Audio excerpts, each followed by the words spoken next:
जी, तो कल मैंने आप लोगों को इसी डेट सिक्योरिटी के रिलेटेड एक होमवर्क दिया था, वो हो गया? उसमें कोई मसला नहीं। यानी हमें ये बात समझ आती है कि अगर डे 1 के ऊपर मैं ऑल टुगेदर कोई ट्रांजैक्शन कॉस्ट इंकर करता हूँ तो वो मेरा वन टाइम एक्सपेंस नहीं है, मैं उसको कैपिटलाइज करूँगा और अमोटाइज करूँगा ओवर द पीरियड। मज़े की बात इसमें ये होती है कि अमोटाइजेशन के लिए आपको कोई अलग से एक्सपेंस नहीं बुक करना होता, वो आईआरआर के अंदर ऑटोमेटिकली बिल्ड हुआ होता है। यानी वो इनकम ही आपसे उतनी बुक करवाता है जो एक्सपेंस को नेट करने के बाद होती है।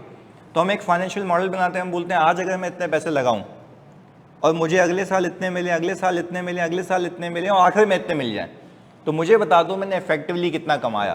तो क्या ये हमने सीखा था कि रिटर्न प्रोवाइडेड बाय इशूअर और जो मेरा एक्चुअल रिटर्न है उसमें फ़र्क हो सकता है, और वो किस वजह से हो सकता है? ट्रांजैक्शन कॉस्ट की वजह से नहीं, वो चीज़ें जो मैंने एडिशनली इंकर की है और मैं उसको रिकवर, तो दैट मीन्स कि you need to expense it out over the period through IRR. और आपका आईआरआर मैंने आपको आखिरी साल का कैलकुलेट भी करके दिया था कि देखो आपको बता रहा था उसने 15% ही निकाल के दिया था, 15% से कम निकाल के दिया था, तो वो इफेक्टिव रिटर्न था। वो कह रहा था भाई इतना बुक करो जिसमें एक्सपेंस ऑलरेडी क्या हुआ होगा, नेट हुआ होगा। तो हमने ये भी सीखा था कि आप S = P के फॉर्मूले से डे 1 का आईआरआर नहीं निकाल सकते, क्योंकि वो कांस्टेंट पेमेंट्स हैं, 3 सालों की हैं, तो उसके लिए आपको एन्युटी टेबल लगाने पड़ते हैं। वो मैंने प्रॉमिस किया, वो मैं आपको आखिर में सिखा दूंगा। खत्म हो गई बात, चलें आगे। फिर मैंने कहा कि भाई एक कॉन्सेप्ट तो ये हो गया कि आपने सिर्फ ट्रांजैक्शन कॉस्ट की हद तक देखा था। अब हम चलते हैं असली मार्केट डायनेमिक्स पे, वो क्या है जरा उसकी बात कर लेते हैं। मुझे एक बात बताओ, हर कंपनी मार्केट के अंदर जिसको उधार चाहिए, अच्छा जिसको उधार चाहिए वो होती कौन है? इशूअर। इशूअर, सही है, ये भी बात समझ आती है। वापस से हम ये सीखने लगे कि हर कंपनी मार्केट में जिसको उधार चाहिए, यानी जिसको पैसे चाहिए और जो फाइनेंशियल इंस्ट्रूमेंट लायबिलिटी नेचर का इशू करेगी, क्या हर कंपनी की हालत सेम होती है या कोई अच्छी कोई बुरी भी होती है? ऐसा ही है, ऐसा ही है ना। तो अगर कोई अच्छी कंपनी होती है तो हम कहते हैं मार्केट उसको रेटिंग अच्छी दे रही है, मार्केट उसको रेटिंग, अच्छा उस रेटिंग को हम यहाँ कहते हैं क्रेडिट रेटिंग। क्या कहते हैं? अच्छा, क्रेडिट रेटिंग देता कौन है भाई? क्रेडिट रेटिंग एजेंसीज देती हैं।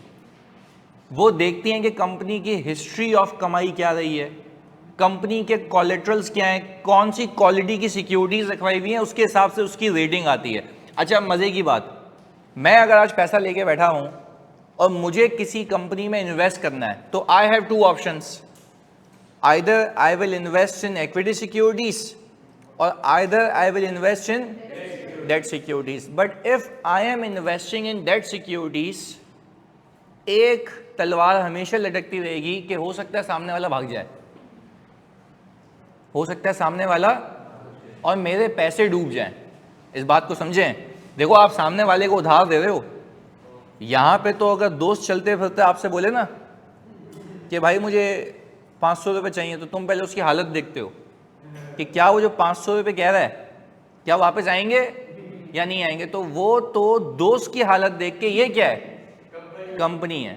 तो पहले बताओ दोनों में फर्क समझ आ रहा है? यानी आपने basically you need to draw a line कि मुझे अगर पैसे इन्वेस्ट करने हैं तो क्या मैं ऐसी कंपनी में इन्वेस्ट करूं जिसकी क्रेडिट रेटिंग अच्छी है, या ऐसी में करूं जिसकी क्रेडिट रेटिंग खराब है? अच्छी है। अच्छा आप अच्छी या बुरी में करना है ये भी मैं सिखाऊंगा कि कब क्या आपकी चॉइस होगी। बट अभी तो हमें एक चीज़ समझ आ रही है कि हर किसी के हालात वाकयात सेम नहीं होते, हर कंपनी के हालात वाकयात डिफरेंट होते हैं, तभी उनकी क्रेडिट रेटिंग भी डिफरेंट होती है। पहले बता दो ऑनलाइन वाले बच्चों, आप लोग यहाँ बेसिक बात समझ आती है जी। पब्लिक लिमिटेड कंपनी आपने कभी बंद होते हुए देखी है? नहीं देखी है। लिमिटेड लाइफ नहीं होती, लिमिटेड लायबिलिटी होती है। अब उस लिमिटेड लायबिलिटी कंपनी में पैसे देने के लिए लिमिटेड बचा ही कुछ नहीं, तो तुम्हें क्या देगा? कंपनी डिसॉल्व हो रही है, सही है, कंपनी के पास पैसा ही नहीं है, तुम्हें कहाँ से देगी? यानी उसने जो तुमसे पैसे लिए उधार पे, उसने कहीं लगा दिया और वो फूक गए, पैसे खराब हो गए। तो आप मुझे बताओ क्या वो आपको वापस दे सकती है? वो बैंक करप्ट हो गई, तो वो सिक्योरिटी भी लग गई ना। जब एसेट्स की बेचने की बारी आएगी तो हो सकता है आपको वो पैसे ना मिलें। इसको हम कहते हैं क्रेडिट रिस्क। क्या कहते हैं? अच्छा, क्रेडिट रिस्क का मतलब होता है, क्योंकि मैं ये वाले जार्गन्स में इसलिए इंट्रोड्यूस कर रहा हूं क्योंकि आगे मैंने इसकी इंपेयरमेंट सिखानी है। अच्छा, क्रेडिट रिस्क का मतलब क्या होता है कि जो आपने सामने वाले को क्रेडिट दिया है उसके डूबने का रिस्क, और उसके डूबने का रिस्क कम होता जाता है जितनी क्रेडिट रेटिंग सामने वाले की अच्छी होती है। यानी आज अगर मैं इन्वेस्ट कर रहा हूं और मुझे कोई बोलेगा आकाश कौन सी कंपनी में इन्वेस्ट किया, तो मैं बोलूँगा ऐसी कंपनी में जिसकी क्रेडिट रेटिंग अच्छी है। तो वो मुझे बोलेगा भाई तूने अच्छी क्रेडिट रेटिंग वाली कंपनी में इन्वेस्ट क्यों किया है? क्योंकि मैं बोलूँगा मेरा क्रेडिट रिस्क क्या है? कम है, क्योंकि मैंने जिस बंदे को क्रेडिट दिया है उसके डूबने के चांसेस कम है, क्योंकि वो वेल मैनेज कंपनी है, प्रॉफिटेबल कंपनी है। एग्रीड है? डिपेंड करता है कि आप कैसे इन्वेस्टर है। भी आगे एक एक करके चीज़ें सीखते हैं, आगे देखें जी।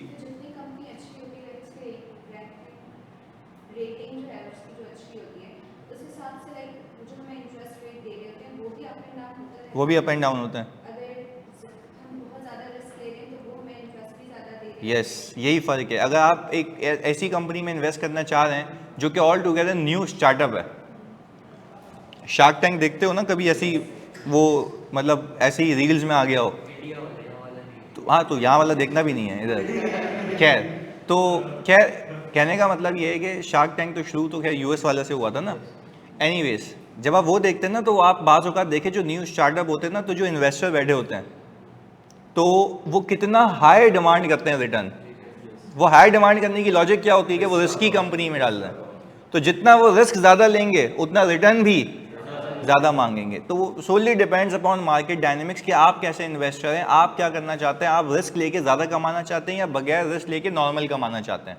हम जो आज केस कर रहे हैं, हम ये देख रहे हैं कि हम एक ऐसी कंपनी में इन्वेस्ट करने लगे हैं जिसकी क्रेडिट रेटिंग बेहतरीन है। एग्रीड है? चलो, ये तो पहले हो गई क्रेडिट रेटिंग की बात, डिफरेंशिएशन की बात, ताकि आगे की लॉजिक समझ, आगे सुने। अब हमने कहा कि जिस कंपनी के पास में गया जिसको पैसे चाहिए, प्लीज़ सुनना, जिसको पैसे चाहिए वो मुझे कह रहा है कि भाई सही है, मैं कितने जो है डिबेंचर इशू कर रहा हूँ, 10,000। एक डिबेंचर की वैल्यू कितनी है?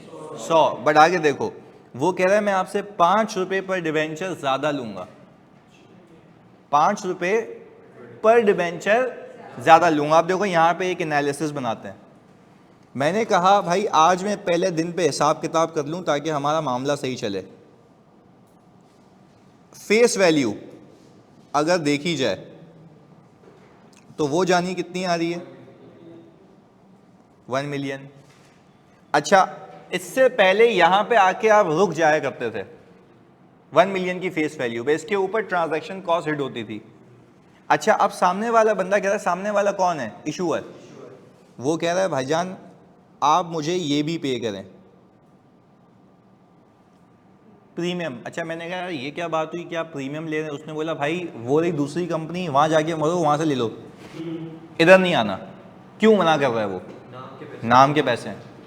वो कह रहा है भाई मुझसे अगर कमाना है ना तो मैं ऊपर पैसे लूँगा। अच्छा, इसका मतलब ये नहीं है कि मैं नुकसान में वो भी करके दिखाता हूँ, मेरी कमाई क्या हो जाएगी? कम हो जाएगी, क्योंकि ये मुझे वापस नहीं मिलेंगे पैसे, तो मैं फिर दे किसके लिए रहा हूँ? नाम के। प्रीमियम है उसका, उसके डूबने के चांसेस कम है, तो फिर भाई जाहिर सी बात है I have to bear this cost. अच्छा, पहले सिर्फ एक ही नस्ल की कॉस्ट थी, ट्रांजैक्शन कॉस्ट, अब क्या आ रही है? प्रीमियम भी आ रही है। चलें आगे देखते हैं। उसने कहा कि भाई 5 रुपये पर डिबेंचर मुझे और ज़्यादा चाहिए, तो ये कितना हो गया? 50,000। क्लियर है? अच्छा, अब आपने कहा ये हो गया 10,50,000, इसको हम कहते हैं फेयर वैल्यू। कल वाली क्लास में फेस वैल्यू और फेयर वैल्यू इक्वल थी, क्योंकि उस कंपनी ने कोई प्रीमियम चार्ज नहीं किया था, वो सिर्फ पार पे इशू हो रहे थे, क्योंकि वो अब अज्यूम कर लें कि भाई एक नॉर्मल नेचर की कंपनी, उसने बोला कोई प्रीमियम नहीं है, यही है। एग्रीड है? चलें, ये तो हो गई फेयर वैल्यू। यानी सर हमें एक बात समझ आई, फेयर वैल्यू निकाली कैसे जाती है? Face value plus premium, just like shares में भी यही होता है। चलें, मैंने कहा बस यही है। ब्रोकर बोलेगा भाईजान इधर कमीशन, वो अपनी जगह है, तुम्हारा आपस में जो भी चल रहा है, तो जिस वैल्यू पे सौदा हो रहा है उस पर मुझे कमीशन चाहिए, ट्रांजैक्शन कॉस्ट। तो मुझे बताते हो कि यहाँ पे ट्रांजैक्शन कॉस्ट की परसेंटेज कितनी दी हुई है? 1.5%। अच्छा, मुझे एक बात बताओ, मैं यहाँ पे 1.5% लगा दूं 1,050,000 पे, तो मुझे बताएं कि आपकी जो ट्रांजैक्शन कॉस्ट है वो कितनी आती है? 15750। अच्छा मुझे एक बात बताएं, ये तो आ गया 15750, जब मैं इसको सम करूं तो कितना आता है? 1,065,750। हम खाली यहाँ पे एक बार अपना IRR चेक कर लें ताकि हम हिसाब किताब सही लेके चलें। ओके, सिर्फ वैल्यूज़ मुझे बता दो। यहाँ पे आपने कहा कि सर आपकी जो फेस वैल्यू है वो कितनी है? 1 मिलियन। अच्छा प्रीमियम कितना है? 50,000। क्योंकि असल में मैंने रात के 3 बजे बनाया ना ये, तो हो सकता है कि इसमें कोई तफरी हो गई हो, जैसे कल हो गई थी तो मैंने चेंज किया था ना। अच्छा ये हो गया आपका हिसाब किताब। तो आपका टोटल कितना बनाइए? 1,065,750। तो हमने कहा 0, 1, 2 और 3, 3 सालों के लिए। ओके, हमने कहा हमारे पैसे कितने फंसे हुए? 1,065। पहले साल का रिटर्न बताते हो कितना होगा? वो किस पे लगेगा, फेयर वैल्यू पे या फेस वैल्यू पे? फेस वैल्यू पे। फेयर वैल्यू पे बोलेगा नहीं भाई वो तो मेरे नाम के पैसे, उस पर थोड़ी ना रिटर्न दूंगा तुम्हें, वो तो तुम दे ही नाम के रहे हो। तो हमें फेस वैल्यू पे कितना परसेंट लगाना चाहिए? 15%। 15 या 12 है? 15%। Return provided by issuer. वो कह रहा है मैं इतने दूंगा, तो आप IRR तो पहले ये दिखाओगे ना, आज इतने पैसे फंसे हुए हैं, इतने मिलेंगे, इतने मिलेंगे, इतने मिलेंगे, बाद में सिर्फ कितने मिलेंगे? 1 मिलियन। अच्छा तो ये जो 50,000 आप दे रहे हो आपको नहीं मिलेंगे। अच्छा मजे की बात ये कि आप मुझे खुद बताओ, ये जो 50,000 आप दे रहे हो आपको वापस नहीं मिलेंगे, तो क्या ये भी आपकी एडिशनल कॉस्ट है? तो इस सवाल में कितनी एडिशनल कॉस्ट है? एक, दूसरा प्रीमियम, और ये भी क्या आप स्ट्रेट लाइन पे करेंगे IRR के जरिए? बोलेगा इफेक्टिवली इतनी इनकम बुक करो, खुद ब खुद वो एक्सपेंस हो जाएगा। चलें, तो हमने कहा सर हम यहाँ पे ज़रा इसका IRR निकाल के एक बार रीचेक कर लें कि कोई इसमें गलती तो नहीं है। तो यहाँ पे भी जो मैंने आंसर निकाला है वो ये आ रहा है 12.2507। चलो भाई बिल्कुल सही है, वापस आ जाते हैं इधर। अच्छा अब मुझे एक बात बताएं, अब मैंने जो एंट्री बनानी है वो डे 1 पे इन्वेस्टमेंट डेबिट और कैश क्रेडिट कितने से जानी? 1,065,750। अच्छा you guys know the fact कि इस 1,065,750 में ये जो 65750 है ये एडिशनल है और ये वापस this has to expense out. अब हमने क्या किया होगा कि एन्युटी टेबल लगाया होगा और उससे इफेक्टिव रेट निकाल लिया होगा कि मैं हर साल कितनी इनकम बुक करूं कि इसमें से ये खुद ब खुद एक्सपेंस आउट हो जाए। आप इनकम ही नेट बुक कर रहे हो, कॉन्ट्रैक्ट पे बता दो कितनी बुक करनी है, तो ये रहा। तो आपका इफेक्टिव रेट कितना है? 12.2507। अच्छा हमने कहा कि भाई सबसे पहले हमारे पास ओपनिंग बैलेंस, फिर आपने कहा इंटरेस्ट इनकम, फिर आपके पास कैश आ गया और फिर आ गया क्लोजिंग। अच्छा ओपनिंग तो हमने 1,065,750 से ही करनी है। इंटरेस्ट बताते हैं कितना आता है? 12.2507। 1,30,562 कर लें। ओके अच्छा पैसे आपको कितने मिलेंगे? वालेकुम 1,50। ये तो सीधा सीधा हिसाब किताब है। अच्छा आप बताओ क्लोजिंग कितना आता है? This plus this minus this.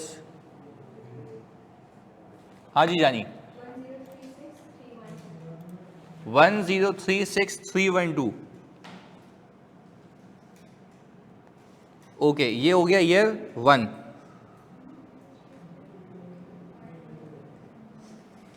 ये पक्का यही है 1,036,312? ओके ये आ गया 1,036,312 पे वापस से वो परसेंटेज लगाओ 12.2507। 126,955। अच्छा फिर मैंने यहाँ पे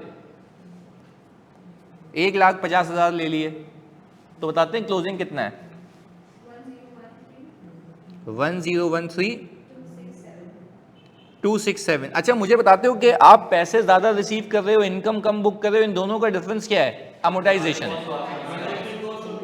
वेरी गुड, ट्रांजैक्शन कॉस्ट और प्रीमियम, यानी दो एडिशनल कॉस्ट हैं जो आप ओवर द पीरियड क्या कर रहे हैं? अमोर्टाइज कर रहे हैं। वो अलग से दिख नहीं रही बट इनकम में नेट हो जा रही है, और आपकी इन्वेस्टमेंट डिक्लाइनिंग ट्रेंड पे होते होते होते तो वहां तक पहुंच जाएगी। एग्रीड है? चलें, हमने कहा सर अगर हम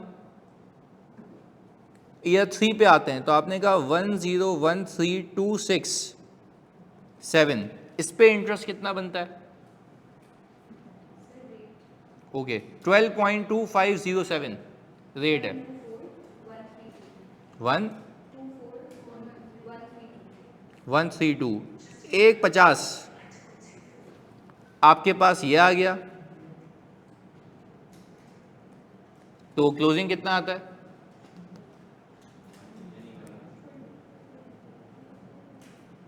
$1 मिलियन आना चाहिए, यही आता है। अच्छा तो हुआ क्या, वहां से लेके यहां तक के सफर में आपने 65750 ईयर ऑन ईयर बेसिस पे एक्सपेंस आउट कर दिया, पर क्या वो एक्सपेंस अलग से फेस ऑफ इट पे दिखता है, ये इनकम में नेट है? तो हम तो यही कह रहे हैं ना कि हमने इफेक्टिव इनकम से इनकम बुक की हुई है, इफेक्टिवली जितना कमाया उतना, उससे ज़्यादा आपने बुक नहीं किया। तो पहले बता दो क्या कॉन्सेप्ट ऑफ प्रीमियम समझ आता है? तो यानी आज के बाद अगर आपको ये बताया जाए कि हमने एक डेट सिक्योरिटी में इन्वेस्ट किया है जिसके लिए हमने प्रीमियम भी पे किया है, तो आप बोलेंगे इनिशियल रिकॉग्निशन जो होगी वो fair value plus transaction cost पे होगी। फिर फेस वैल्यू नहीं कह रहा, fair value plus transaction cost. और फेयर वैल्यू कैसे निकाली जाती है? Face value plus premium. तो आप अभी खुद एनालिसिस करेंगे, आप बोलेंगे यार मैंने प्रीमियम पे किया ये वापस नहीं आएगा, ट्रांजैक्शन कॉस्ट पे की ये वापस, तो मैंने दो एडिशनल चीजें हैं जो कैपिटलाइज की हैं जो कि वापस, तो अल्टीमेटली एक्सपेंस होनी है। तो फिर मैंने अपने फाइनेंशियल मॉडल से ये पूछा कि मुझे बताओ कि आज मैं 1065750 लगाता हूं और मुझे सालाना 150 तो पैसे वापस मिल जाएं, तो मुझे बताओ मैं इफेक्टिवली कितनी इनकम बुक करूं कि ये सब इनकम रिकॉर्ड हो जाए?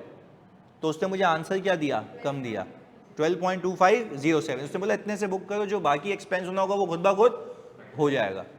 पहले बताओ बात समझ आती है, क्लैरिटी है? उसने बोला कि अगर आपने 12.2507 से इनकम बुक की ना, तो आपकी उतनी ही इनकम बुक होगी जितने 3 सालों में आपने कमाना है। हाँ, तो अभी आप यहाँ पे एक करके देख लो। मैं अगर ये तुम्हें बताऊं, क्या आपने 1,50,000 इंटू 3 कमाना है, ये कितना बनता है? 450। अच्छा ट्रांजैक्शन कॉस्ट आपको वापस मिलेगी, ये कितनी है? 15750। क्या प्रीमियम आपको वापस मिलेगा? ये 50,000 है। प्लीज इन सबको माइनस करें। 84 83250 ओके 384250। अच्छा अगर हमने अकाउंटिंग सही की है तो हमारा इसका आंसर देख लो एक बार प्लीज, क्योंकि हमें डे 1 पे वो पता था कि ये होगा, ये पैसे सामने वाला देगा, ये दो चीजें एडिशनल लगेंगी। 371649 नहीं, एग्जैक्ट इसके आंसर इक्वल आएगा।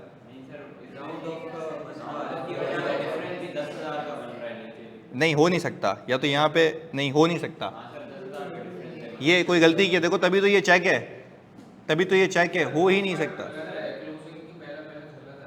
पहला बैलेंस गलत है ना, वही मैं बोल रहा हूँ, हो ही नहीं सकता कि ये मैच ना हो। ये चेक है, ये मैं रखता ही चेक हूँ, ये तो मैं वैसे कोई नहीं बताएगा क्योंकि मैं तो इसमें इन्वॉल्व हूँ, मुझे इसलिए पता है। ये हमेशा एक फाइनल चेक होगा कि तुमने अकाउंटिंग सही की है या गलत की है। मतलब माशाल्लाह पहले ही कॉन्सेप्ट में तुमने भंड मार दिया। इधर कौन सा वाला? ये वाला, दूसरा वाला, तीसरा वाला? ओके ये कितना आ रहा है? 312। तो ये तो आगे इंटरेस्ट भी गलत आएगा। 1046312। अच्छा इस पे बताओ।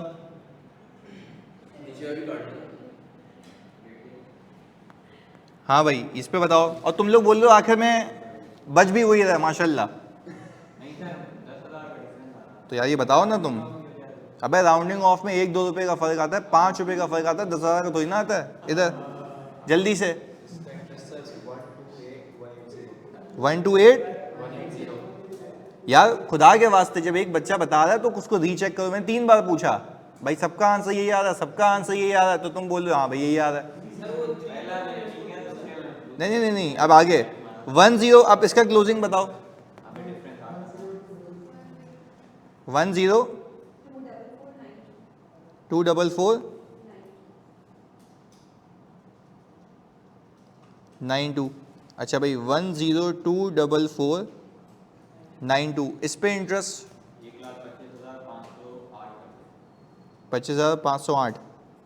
ओके, अब ये बनता है 1 मिलियन। अब इन तीनों का सम कर लो खुदा के वास्ते, कितना आ रहा है?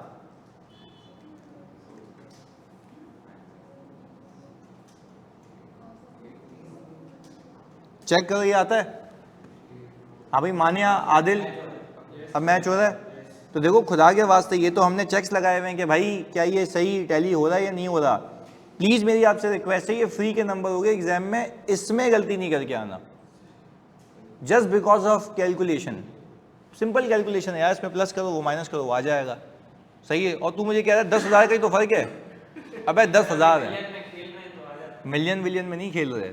जो भी है आंसर शुड बी इक्वल, सही है, वो गलती नहीं होनी चाहिए। मार्क्स तो उसके है ना। एंट्रीज कोई बड़ी मुश्किल बात है इसमें, आ जाओ। कैश डेबिट करेंगे पहली वाली में 150 से, इंटरेस्ट इनकम होगी 130।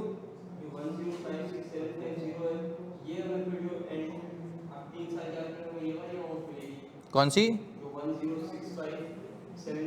ये मिलेगी बेटा, बची कितनी है? बस, तभी तो आपने उसमें से 65750 एक्सपेंस आउट कर दिया, सही है। अच्छा मुझे बताते हो इन्वेस्टमेंट कितने से अमोर्टाइज हो रही है? कितना? 19438। ओके, यानी आपने कहा जल्दी से मुझे बताओ उस 65,750 में से, इसमें से कितना इस साल एक्सपेंस हुआ है? बाकी कब होगा? अगले साल। उसके बाद कब होगा? अगले साल। और आखिर में सिर्फ कितना बचेगा? 1 मिलियन। और 1 ही मिलियन उसने वापस देने का वादा किया था। अच्छा, तो कहने का मतलब ये, सिखाने का मतलब ये कि क्या हम ऑल टुगेदर ये कह सकते हैं कि अगर मैं प्रीमियम पे कर रहा हूँ तो क्या मैं कमा नहीं रहा, पर मेरी इफेक्टिव कमाई क्या हो चुकी है, तो मैं अल्टीमेटली इफेक्टिव रिटर्न भी मेरा क्या हो चुका है। तो अच्छा मुझे एक बात बताओ, इसमें अगर प्रीमियम नहीं होता, लॉजिकल बात पूछ रहा हूँ, एग्जामिनर ने खेला नहीं ऐसा, अगर इसमें प्रीमियम ना होता तो मेरा ये इफेक्टिव परसेंटेज ज़्यादा होता, क्योंकि मेरी इनकम भी ज़्यादा होती। तो अल्टीमेटली उससे लिंक्ड है। जितनी चीज़ें कॉस्ट की ऐड करते रहोगे तुम्हारा जो IRR है वो क्या होता रहेगा? कम होता रहेगा। पहले बताओ, यहाँ तक क्लैरिटी है? ये सिंपल कॉन्सेप्ट है इसका। सर मेरे आंसर में होमवर्क में 4 रुपये का डिफरेंस था, वो उतना चलता है, पर ये भाई 10,000 को बोल रहा है, कुछ भी मसला नहीं है, सही है। 4 रुपये, 5 रुपये, 10 रुपये, नॉट 1000 रुपीस चलता है। नहीं नहीं नहीं नहीं भाई, मैं पूछ रहा हूँ 3 बार, भाई ये मैच हो रहा है? हाँ हो रहा है। इक्वल नहीं, ऊपर ही बता देता हूँ वहाँ पे कि वहाँ गलती हो रही है। चलो अभी ग्रेजुअली सही हो जाएगा वो। चलें, क्या कह रहे हैं? तो बेटा फिर अगले 6 महीने पर यहीं पे देखिएगा ना, मसला ही है। तो मिलियंस के पॉइंट्स अलग बात है, हम एक्चुअल मिलियंस में अकाउंटिंग कर रहे हैं, उसमें तूने 10 उड़ा दिया है, सही है।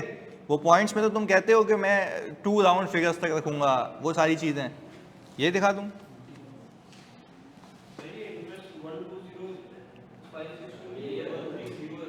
कौन सा? 130562 है, 130। हेलो सलाम जी सर, आज कराऊंगा ना मैं यार, थोड़ा फंस गया था काम में। मैं आपको क्लास के बाद बता रहा हूँ। Okay okay.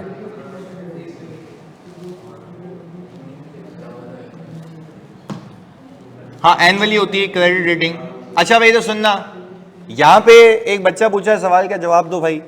सर क्या हमेशा ट्रांजैक्शन कॉस्ट की वजह से इफेक्टिव रेट कम होगा? यस बिल्कुल होगा। यानी आप जितना ट्रांजैक्शन कॉस्ट इंकर करेंगे उससे आपका हमेशा इफेक्टिव रेट क्या होगा। अच्छा मैं एक और चीज इसमें डाल देता हूं, आप अगर इसमें प्रीमियम भी डाल दें और कम हो जाएगा, क्योंकि आपने टेक्निकली 2 एडिशनल कॉस्ट बियर की हैं जिसको वापस नहीं मिलना, तो इसलिए आपकी कॉस्ट बढ़ जाएगी और आपका रिटर्न कम हो जाएगा। तो पहले बताओ एक सवाल पे चलें ताकि आप इसको अप्लाई कर लें जल्दी जल्दी। क्लियर है या कॉपी करना है? सही है, सवाल आ जाओ जी जल्दी से फौरन।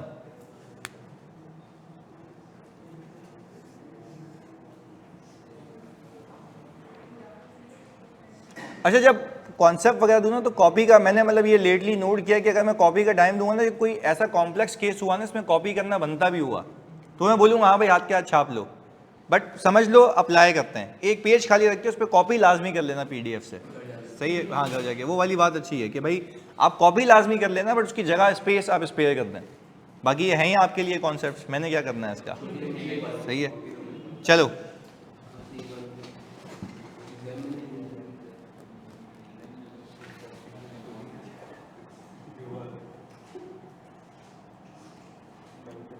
आज दे दूंगा मानिया।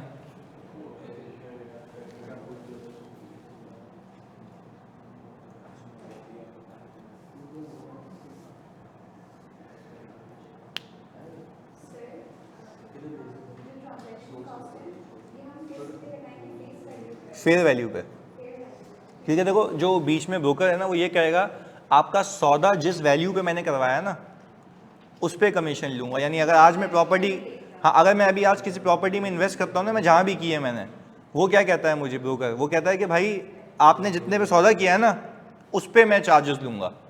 तो कमीशन किस पे लगता है, फेस वैल्यू पे या फेयर वैल्यू पे? फेयर वैल्यू पे। तो जितने पे आपका सौदा हुआ है तो उस पर ही चार्ज करेगा।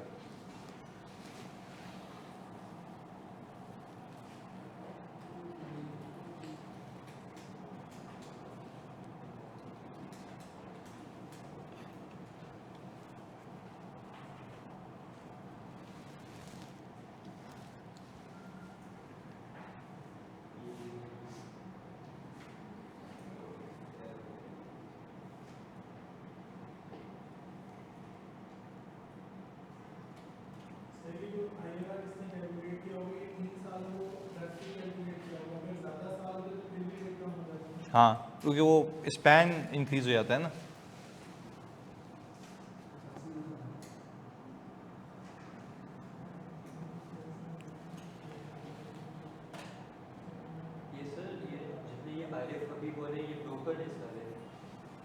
बिल्कुल, ये कमीशन बेस्ड काम कर रहे होते हैं ना।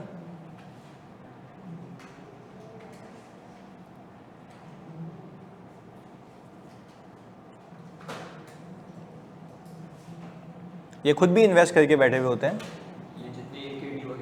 ये खुद भी इन्वेस्ट करते हैं और ब्रोकर का भी काम करते हैं। तो 2 तरीके की इनकम आती है इनके पास, एक तो खुद एज अ इन्वेस्टर और एज अ अरेंजर। किनको तो पता है तभी तो अकाउंटिंग सीख रहे हो, इनको पता होंगी तभी तो वो करते हैं और तभी तुम सीख रहे हो। समझे, इसमें क्या टेंशन है? क्यों नहीं करना चाहिए?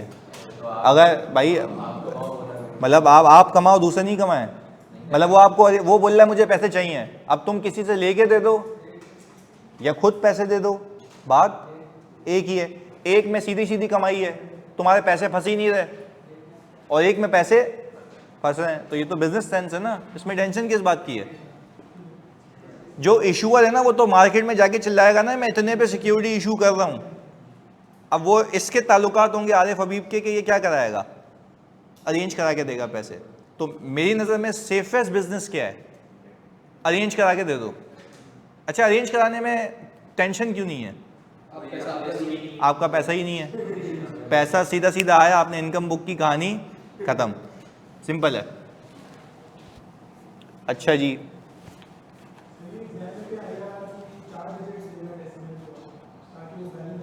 एग्जामिनर तो अगर आपको राउंड फिगर भी देते ना वो यूज कर लेना, क्योंकि 2-3 पास पेपर में तुम्हें दिखाऊंगा उसने IRR गलत निकाला हुआ है, फिर कमेंट में लिखा हुआ है क्योंकि मैंने बोला तो करो। सही है, क्योंकि उसने क्या किया, बच्चे का कॉन्सेप्ट टेस्ट करना है ना उसने। अब उसने क्या पता, उसको क्या पता कि आपने मुझसे पढ़ा है, कि आपको पता आखिर तक कोने तक जाएगी कहानी, मैच हो जाएगा। तो पिछली बार मैंने बच्चों को आईआर निकालना सिखाया था, वो निकाल के बैठे हुए थे। तो बाद में बोल रहे सर आईआर गलत था, मैं क्या करूं। मैंने कहा भाई वही किया ना जो एग्जाम में था। बोल रहा है हाँ। तो आपने वही करना जो एग्जाम में हो, क्योंकि उसने आईआर की कैलकुलेशन आपसे मांगी नहीं है। बच्चे फिर भी होशियारी करते, निकाल के चेक कर रहे होते हैं, अच्छा मैच है या नहीं है। भाई उसकी गलती क्यों निकाल रहा भाई, जो दिया हुआ है अप्लाई कर लो। वो कॉन्सेप्ट टेस्ट कर रहा है ना। आप गलत हो, आप अगली अटेम्प्ट में आना। हाँ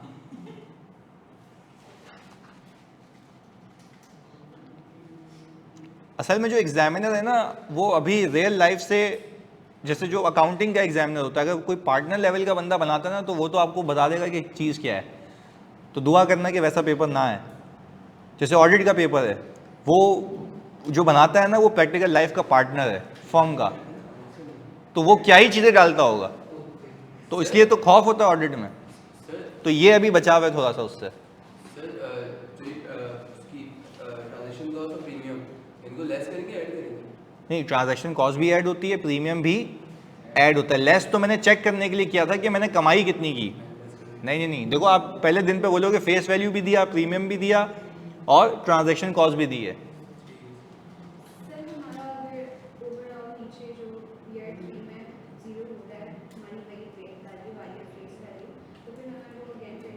हाँ वो कैलकुलेट करने की नीड नहीं है। अच्छा वो वैसे एग्जाम में भी नहीं है।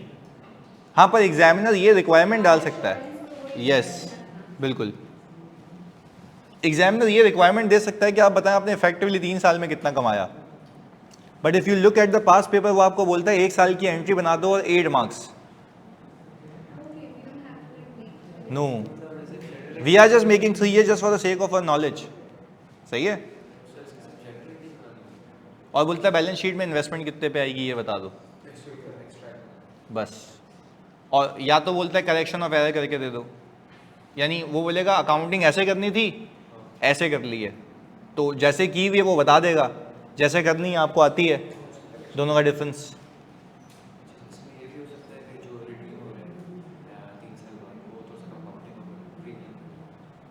नहीं तो वो कंपाउंडिंग के इफेक्ट के बाद ही आ रहा है ना। आप जो आईआरआर है आपका, हाँ आगे प्रीमियम भी हो सकता है, अभी आएगा आगे। 85 का डिफरेंस आ रहा है, हाँ ये जेब से डाल दो, उसका मसला नहीं है, ये समझ आता है। अभी हज़ारों में डिफरेंस नहीं आता। 84 का ना बस सही है, सही है भाई, इतना चलता है। 85 84 ये समझ आता है। अब तुम बोलो 50,000 का फर्क आ रहा है तो भाई, हाँ तो 10 भी भंगी तो ज़्यादा लगे नहीं थे। सही है, चलो अच्छा भाई हो गया ये, जनरल एंट्री रह गई है।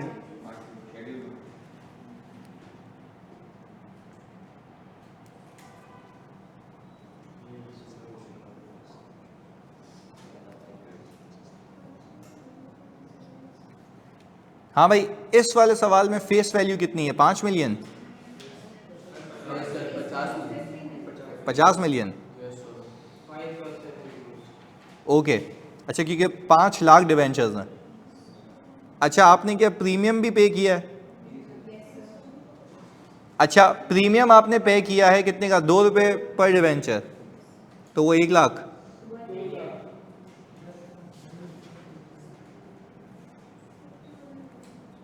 $51 मिलियन,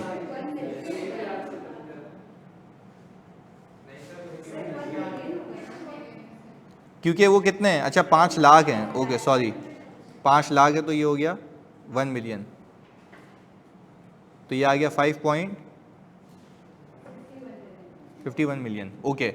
अच्छा तो आपने ये कहा कि भाई ये 51 मिलियन के बाद आपने इस पे इंकर किए क्या, ट्रांजैक्शन कॉस्ट। अच्छा वो आपने इंकर किए 2.5% ऑफ द फेयर वैल्यू, तो वो कितनी आती है,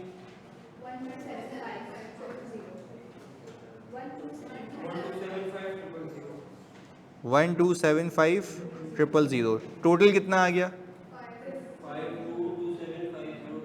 5,227,000 बस, ओके। ये हिसाब किताब आ गया। ये हो गई हमारी कॉस्ट ऑफ इन्वेस्टमेंट, जिसके अंदर प्रीमियम भी है और ट्रांजैक्शन कॉस्ट भी है। तो आपने यहाँ पे एक एंट्री बना ली भाई, इन्वेस्टमेंट डेबिट और कैश क्रेडिट 52227500।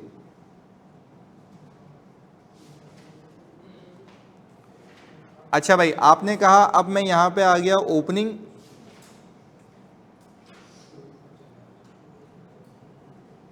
इंटरेस्ट, कैश और क्लोजिंग। अच्छा, ओपनिंग हमारे पास जो थी वो थी 52275000। इस पे आपने इनकम बुक की है बाय 22.7465%। कितनी आ रही है? 733। ओके, इस पे आपको कैश रिसीट्स कितनी हो रही हैं? 12.5 मिलियन। ये आप इसमें से अगर माइनस कर दें 51665, आपने कहा 5165733, इसके ऊपर आपने फिर वही इंटरेस्ट लगाया तो कितना आता है? ये आ गया 146। अच्छा, आपने कहा 1250000 50917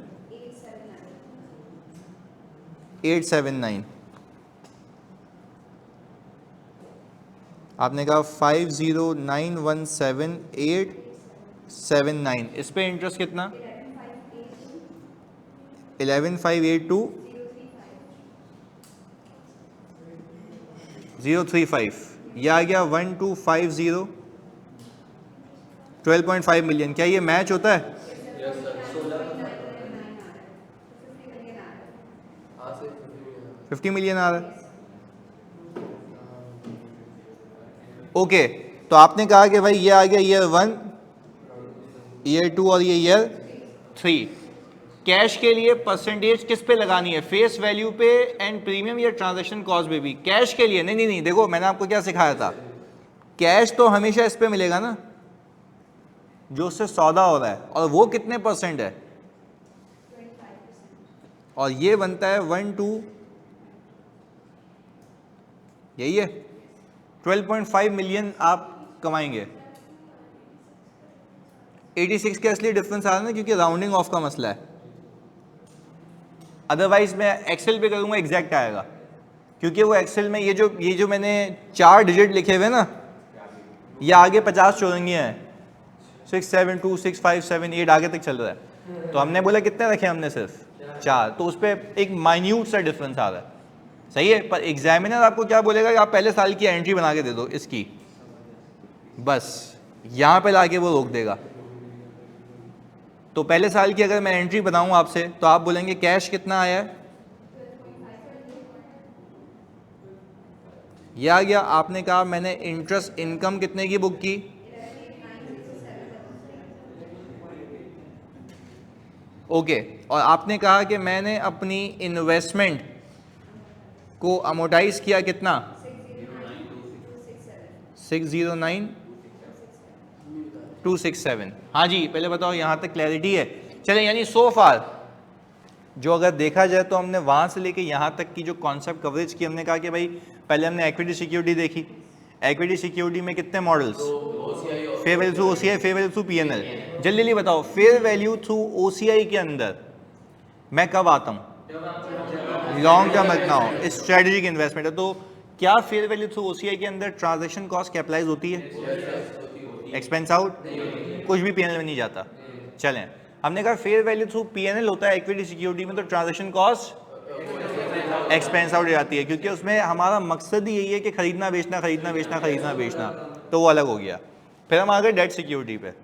डेट सिक्योरिटी में हमने कहा डिबेंचर खरीद लो, टर्म फाइनेंस खरीद लो या बॉन्ड्स खरीद लो। आपने मॉडल शुरू किया हुआ अमोर्टाइज कॉस्ट का, अमोर्टाइज कॉस्ट का मतलब है जो इंक्रीमेंटल कॉस्ट लग रही है कैपिटलाइज करो और ओवर द पीरियड्स को अमोर्टाइज करो वाया IRR, सही है ना, IRR के जरिए। अच्छा, तो हमने क्या किया, इनिशियल रिकॉग्निशन किस पे होती है, कॉस्ट पे। अच्छा, कॉस्ट कैसे निकलती है, पहले निकालते हो फेयर वैल्यू, और fair value is the sum of two things, face value plus premium, और उसके ऊपर क्या चिपका देते हैं, ट्रांजैक्शन कॉस्ट। दो चीजें कैपिटलाइज होती हैं, over the period expense out होंगी IRR के जरिए, जो अब तक का कॉन्सेप्ट था। आओ एक कॉन्सेप्ट देखते हैं डिस्काउंट का, यानी अभी जो हमने कॉन्सेप्ट किया था वो किसका था, प्रीमियम का। अब किसका कॉन्सेप्ट है, अच्छा आप जरा इसको भी समझते हैं। हम ये कह रहे हैं कि अब जो मेरे पास फाइनेंस अरेंजर है, जो बैंक है, वो आया ऐसी कंपनी लेके जिसको हशत नीड है पैसे की, और पैसे की नीड होने की वजह से हम कर ये रहे हैं कि भाई हम उसको बोल रहे हैं कि पैसे चाहिए, तो आज मैं तुम्हारी फेस वैल्यू से भी कम पैसे दूंगा। उसने बोला भाई ऐसी ज्यादती क्यों, उसने बोला एक तो भाई तुम न्यू कंपनी हो, एक तो तुम न्यू कंपनी हो, अच्छा तुम्हारी कोई क्रेडिट रेटिंग ऐसी कोई अच्छी नहीं है, तो अगर आपको पैसे चाहिए तो हम आपको आपकी फेस वैल्यू से भी पैसे कम देंगे, यानी हम आपसे डिस्काउंट पे खरीदेंगे, हम आपसे। पहले बताओ ये बेसिक बात समझ आती है, यानी अभी पिछले केस के अंदर अगर मैंने 100 रुपए की फेस वैल्यू कही थी तो मैंने 5 ऊपर दिए थे, अब इसको उलट कर देते हैं, अब मैं 5 नीचे दूंगा पैसे। इसलिए करेगी क्योंकि उसको पैसे की हशद नीड है। वो मैं ये बोलूंगा अच्छा मुझसे नहीं चाहिए, आगे निकल ले, और कोई और देने को पैसे तैयार नहीं है। देखो, if I am taking a risk, मैं ऐसी एक स्टार्टअप कंपनी को पैसे दे रहा हूँ जिसकी क्रेडिट रीडिंग भी कोई अच्छी इतनी कोई खातिर ख्वाह नहीं है, तो मैं क्यों बिला वजह रिस्क लूंगा, मैं किसी अच्छी जगह पैसे डाल दूं। भाई अगर मतलब मुझे रिस्क ही लेना है, यानी मुझे पूरे ही पैसे देने हैं, तो मैं क्यों ना ऐसी कंपनी में पैसे डालूं जिसकी क्रेडिट रेटिंग अच्छी है। एग्जैक्टली ना, तो तभी उसको घेरूंगा ना मैं, कि ऐसे बहुत होती हैं। आप अभी गवर्नमेंट ऑफ पाकिस्तान के बॉन्ड खरीदने जाएंगे ना, आपको डिस्काउंट में मिल रहे हैं, क्यों, क्योंकि पैसे नहीं है ना मार्केट में, तो वो गवर्नमेंट क्या करती है, बोलती है चलो फेस वैल्यू ये सस्ता खरीद लो मुझसे, आपको पैसे पूरे मिलेंगे वापस। तो डिपेंड बिल्कुल मिलते हैं बेटा। आप मतलब ये एक तो मुझे ये नहीं समझ आता कि आप लोग गवर्नमेंट को समझते क्या हो। कहने का मतलब ये है कि गवर्नमेंट ऑफ पाकिस्तान या किसी भी गवर्नमेंट की इन्वेस्टमेंट सिक्योर्ड होती है, वो नोट छाप के आपके पैसे मुंह पे मार सकती है, वहाँ पे क्रेडिट रिस्क नहीं है। भाई मैंने आज मेरे घर में पैसे पड़े हुए हैं, सही है, बेगम बच्चे बीवी उड़ा दें, ये ऐसे अच्छा तू गवर्नमेंट को दे दे, कुछ आएगा ही ना। ये कैसी सोच है, इन्फ्लेशन बढ़ जाएगी, ये हो जाएगा। भाई let them do the work. Economics नहीं पढ़ा क्या, नहीं पढ़ा था। खैर है, चलो एनीवेज, इकोनॉमिक्स मैथ्स वगैरह सब चल रहा है यहाँ पे, सही है। तो यार थोड़ा सा प्रैक्टिकली सोचो भाई। अगर एक मतलब मुझे नहीं समझ आ रहा, अगर तुम्हें फायदा हो रहा है तो उसमें मसला क्या है, मसला क्या है भाई। अगर तुम्हारे पास ऑल टुगेदर एक बंदा आया, वो कह रहा है मुझे पैसे चाहिए, फाइनेंस रिक्वायर्ड है, तो मैं उस फाइनेंस के लिए उसको बोल रहा हूँ कि भाई सही है भाई, मैं डिस्काउंट पे खरीदूंगा।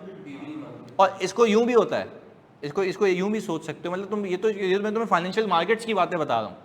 तुम नॉर्मल चीज़ देखो, अगर मैं तुम्हें बताता हूँ अभी मैंने ट्रैवल करना है, सही है, तो मैंने एक बाइक ली थी शौक में, मैं बेच रहा हूँ।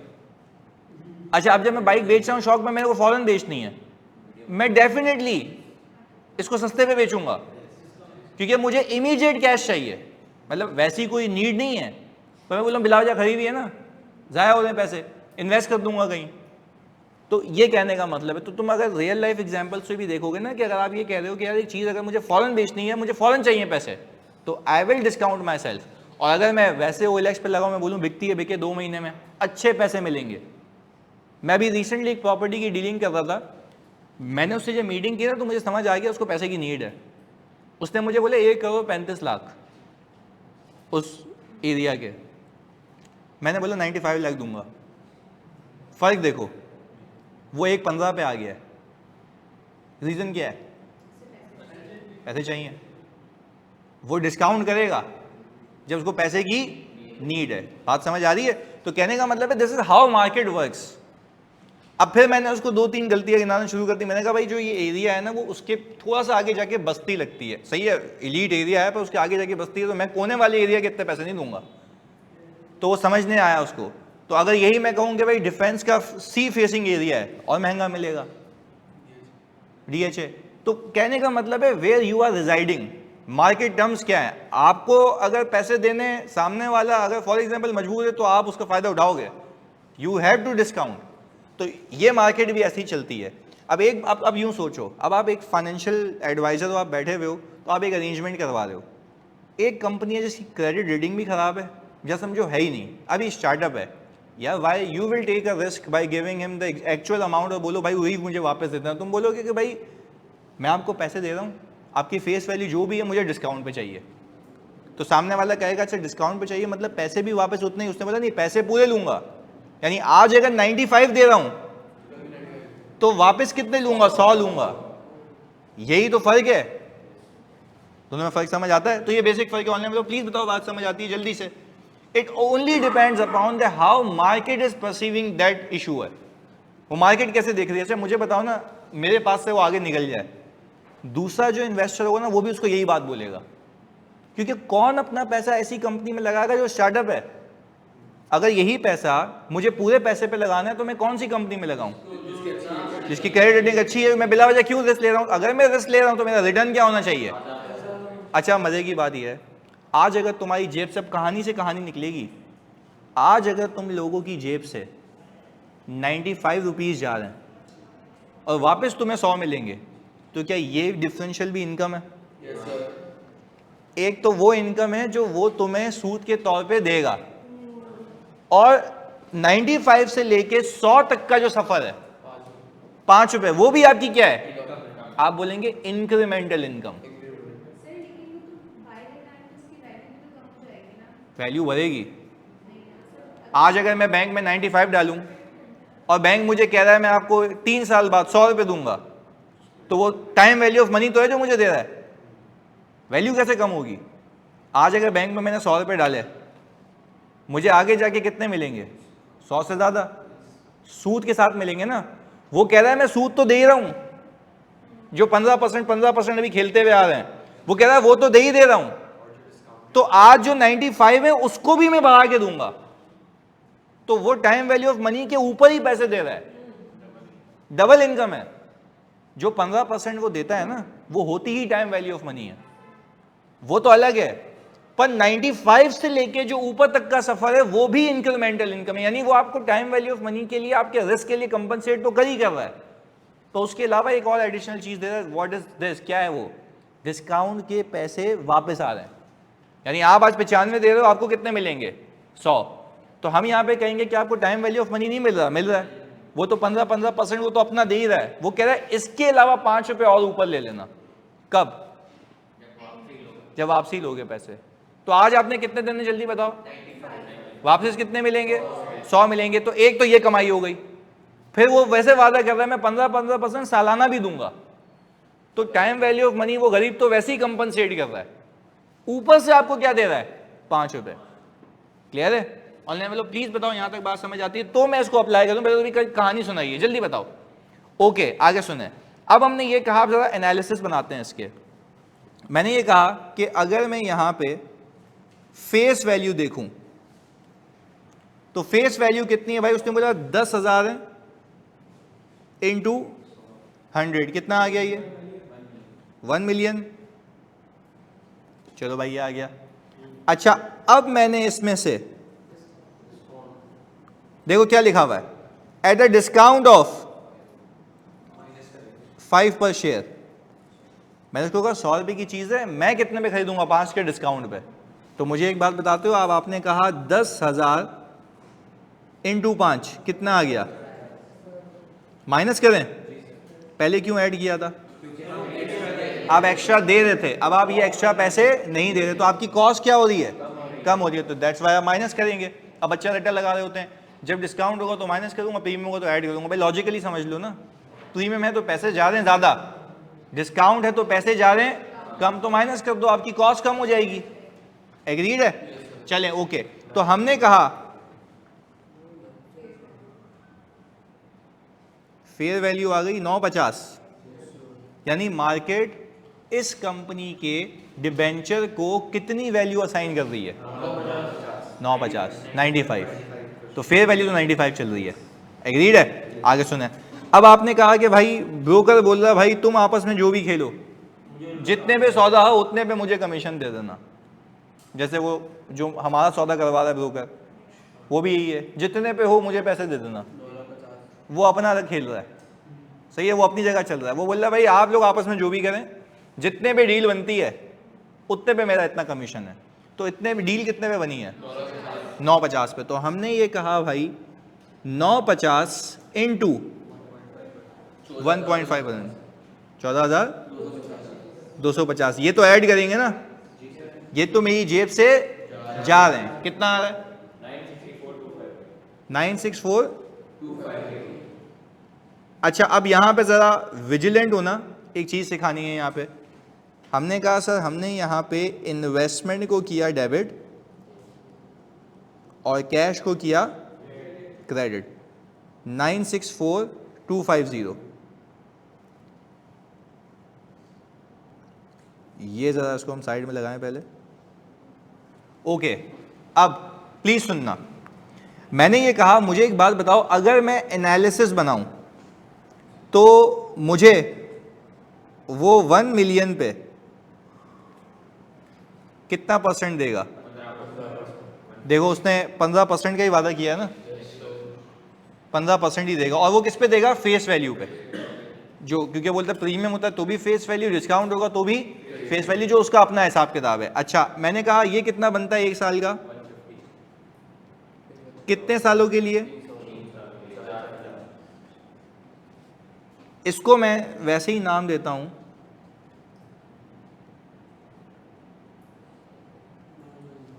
Normal income. ये तो अपनी जगह है। आगे सुने, फिर मैंने कहा हमने ट्रांजैक्शन कॉस्ट एक्सपेंस इंकर करना है। कितने का? 1425। सर ऊपर तो आपने ऐड किया था, अबे वो अकाउंटिंग थी, ये एनालिसिस है कि मैं पूरे 3 सालों में क्या कमाऊंगा। तो मैंने 450 कमाने इतने लगा के। और एक और चीज है,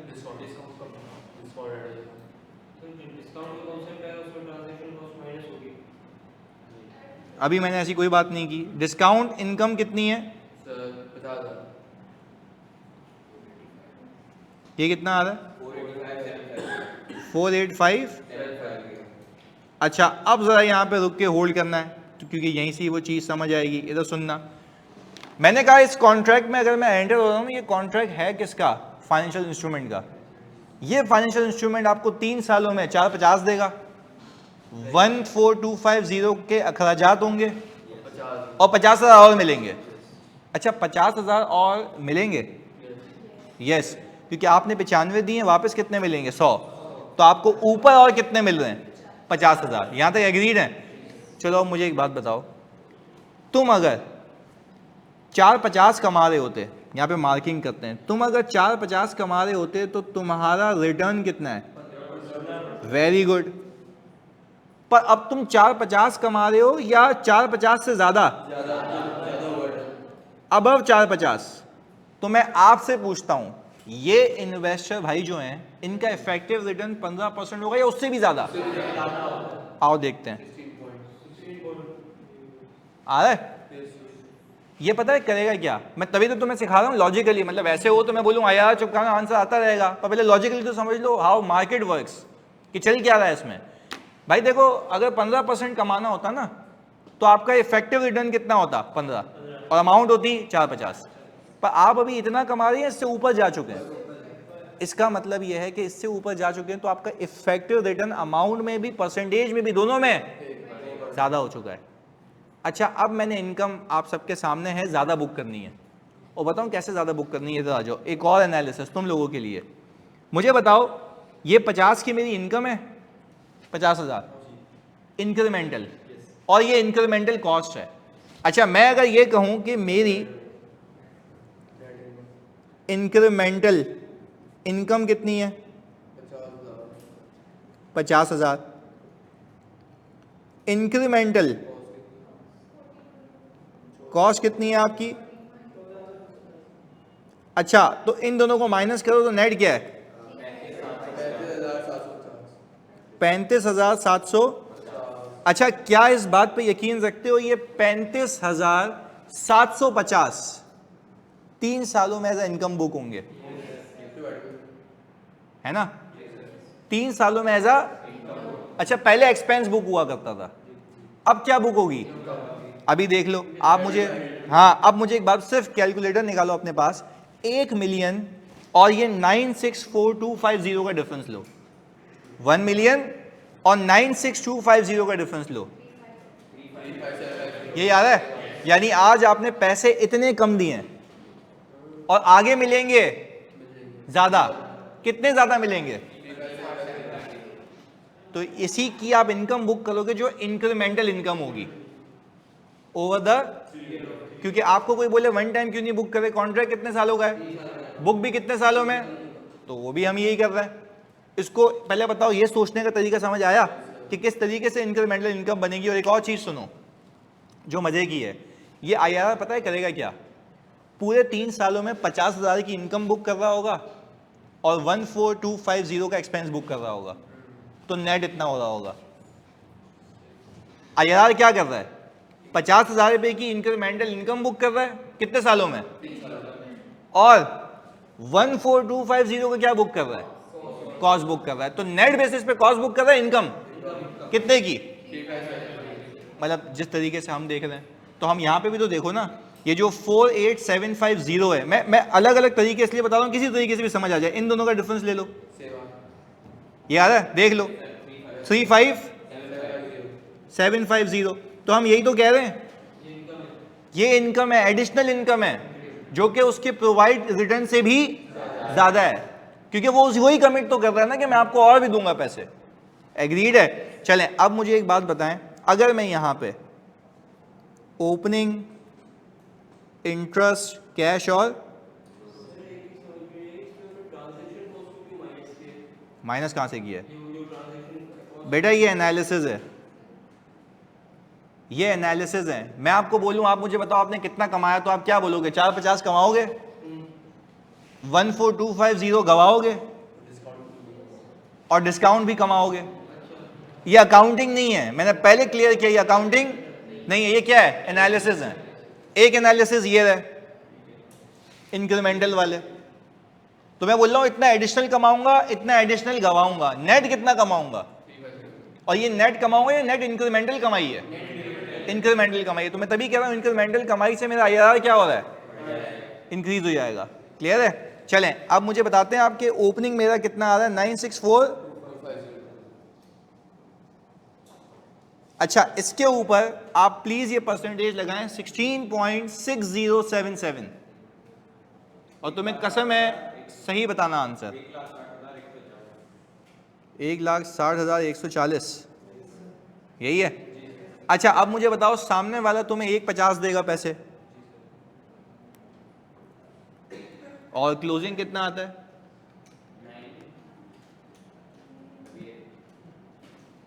सुकून से भाई, गलती नहीं करना इसमें। 974,390। अच्छा भाई, 974,3। अच्छा, पहले तो आगे जाने से पहले ना इसकी एक एंट्री बनाते हैं ईयर 1 की, ताकि आपको समझ आए इसमें होगा क्या। नहीं, एक एक एंट्री लाजमी है। कैश कितना मिलेगा?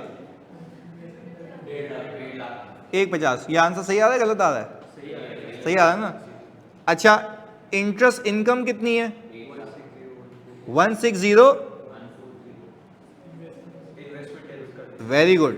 इन्वेस्टमेंट अब कम होने के बजाय, क्योंकि आपने पैसे दिए हैं कम, मिलेंगे ज्यादा, तो अब क्योंकि इंक्रीमेंटल इनकम आ रही है ना कि एक्सपेंस, तो अब इन्वेस्टमेंट ग्रो होगी, ना कि पहले क्या होती थी, अब क्या हो रही है? ग्रो हो रही है, क्योंकि इनकम की बात हो रही है। जी, कोई सवाल? क्लोजिंग गलत आ रही है, वापस से कर लेते हैं, चेक कर लो। 964,250 मैं प्लस कर लो 160,140 और माइनस करो 150। किस में ऐड होगा ना ये, तभी तो बोला फोकस करें ना, एंट्री बनाई है मैंने यहाँ पे। कितना आ रहा है बताओ दोनों का डिफरेंस? सही है, ये ऐड होगा, क्योंकि मैं जानबूझ के अलग अलग कॉन्सेप्ट इसलिए करा रहा हूं ताकि आपको क्लैरिटी रहे कि एग्जाम में वो पूछता ही फ्री की 8 नंबर की एंट्री है, उसी में गलती करती तो कहानी खत्म हो गई। तो हमें पहले लॉजिकली पता होना चाहिए कि यार अगर मेरा IRR ज्यादा है तो मेरी इन्वेस्टमेंट क्रेडिट होनी चाहिए, डेबिट होनी चाहिए, क्योंकि वो ओवर द पीरियड ग्रो होगी। क्लियर है? चलें, ओके, पहला साल समझ आ गया हमें। अब आ जाओ दूसरे पे, 974,390, इस पे बताते हो इनकम कितनी आती है? 161824। आपने कहा 150, सही है, माइनस कर लो, कितना आता है जानी? Closing, a very difficult task, 9। अच्छा, पता हो क्या रहा है? By the passage of time investment ऊपर जाती जा रही है, कंपाउंडिंग हो रही है, क्योंकि उसने बोला आज पैसे दो कम मिलेंगे ज्यादा, तो वही कंपाउंडिंग का इफेक्ट आ रहा है इसमें। तो देखो तभी इन्वेस्टमेंट डेबिट भी हुई थी पहले साल में। आ जाओ जी, इसकी भी एंट्री बनाते हैं। कैश आपको मिलेगा कितना? 150। किसके नीचे? जगह नहीं है ना, पेज खत्म हो गया ना, ये देखो, सही है। तो उसको यूं कर लेते हैं ना, हमारे पास अल्लाह ने लिखने के लिए पेन दिया है, ईयर 1 और ईयर 2, सही है। अभी आगे जब मैं कंसोलिडेशन कराऊंगा ना लीजेस, उसमें तो कौन कौन सी चीज कहां कहां लिखी जाएगी, 4-4 पेजों पे वर्किंग जाएगी उसकी। मतलब you are out of FAR 1 now, there is no format in it, सही है। तो अभी थोड़ा सा ग्रेजुअली चलो। अच्छा भाई, अब मुझे एक बात बताओ, इंटरेस्ट इनकम कितनी आ गई इसमें? 824। अच्छा, अब मुझे जल्दी से बता दो,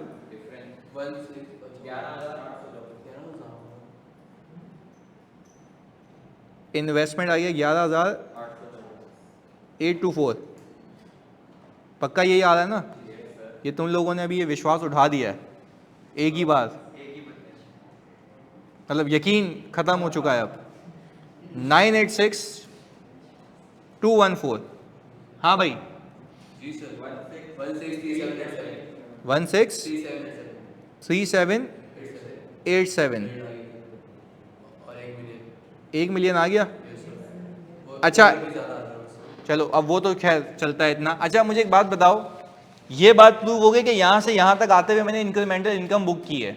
सिर्फ एक रिक्वेस्ट है, मुझे इन सब का टोटल बता दो।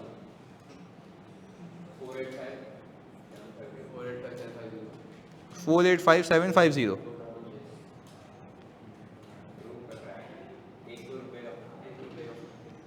बात समझ आती है? मैच हो रहा है? अच्छा अब देखो, आपको डे 1 पे पता था कि मैंने इस पे कमाना कितना है, तो जल्दी बताओ 450 कमाने थे या 450 से ज्यादा?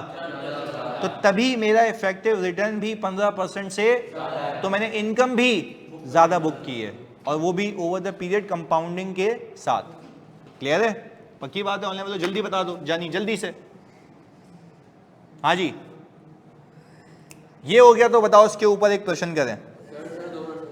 ओके, कॉपी कर लें। छुट्टी नहीं भाई, अभी बहुत चीज़ें करनी है। इस बार मैंने बोला है कि इसको ऑडिट की तरह लेके चलना है विदाउट एनी हेजिटेशन। अभी कितने की है? 2 घंटे की लगाई सर। तो हाँ ना यार, तो ये तो भाई इसमें चीज़ें इतनी हैं। सर नीचे ये और नीचे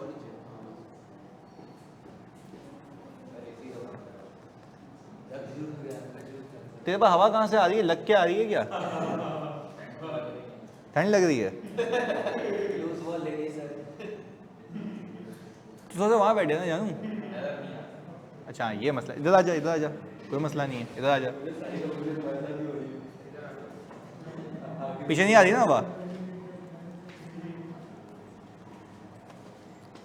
हाँ भाई, हो गया कॉपी? सर कहाँ से एंड करना हम लोग, इसको सेल भी कर देंगे ना इन्वेस्टमेंट? सेल नहीं करेंगे, रिडीम होगा, रिडीम हो जाएगा। यानी पैसे वापस आ जाएंगे, जिसको दिए थे वो पैसे वापस दे देगा। तो आप क्या करेंगे? इन्वेस्टमेंट क्रेडिट और बैंक या कैश डेबिट, पैसे खत्म, बस दैट्स इट, इन्वेस्टमेंट खत्म हो जाएगी। अच्छा भाई, यहाँ तक कोई मसला क्लियर है? ऑनलाइन में तो जल्दी बता दो, बात क्लियर है जल्दी से। हाँ भाई, श्रवण, अनीस, मानिया, सारे बच्चे, आदिल, जल्दी से क्लियर है? ओके, 1/11 ये वाला सवाल जल्दी से।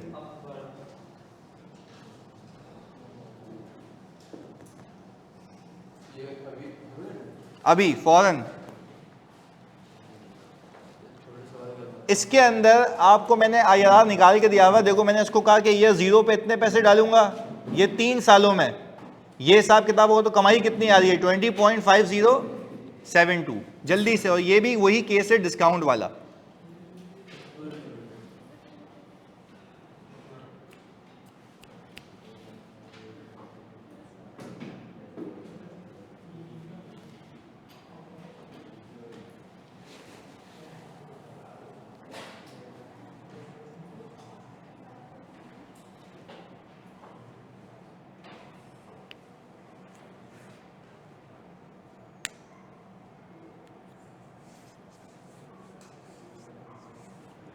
मतलब मैं इस बार मैं लिटरली एम कर रहा हूँ कि मुझे दिसंबर में कोर्स खत्म कराना है, दिसंबर में। I mean it by December, सही ना? अभी आगे ऑडिट की क्लासेस भी मैं 1.5-2 घंटे पे ले ही जाऊँगा, क्योंकि मुझे वाकई दिसंबर में, पहले मैंने पिछली बार पूछ लेना, मैंने ऑडिट की प्रैक्टिस कराई है कोई पूरे 1.5 महीने, पेपर के 1 दिन पहले तक।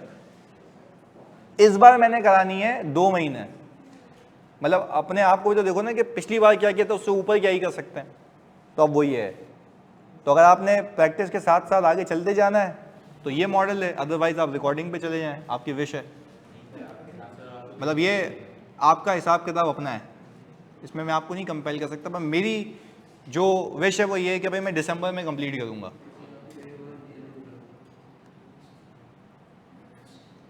और ये नहीं कि मैंने सवाल करा दिया और मैंने बोल दिया कर लो, मैं साथ साथ प्रैक्टिस करवा रहा हूँ। तो जो मसले हैं, होमवर्क्स अलग होंगे, ये अलग चलेगा, आपको ये टेम्परामेंट अभी बियर करना पड़ेगा। सही है? 3 महीने की। हाँ,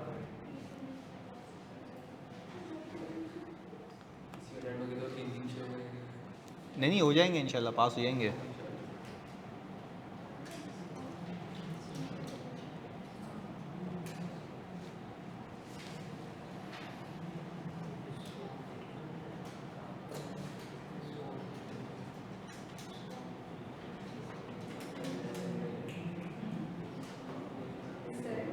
जी,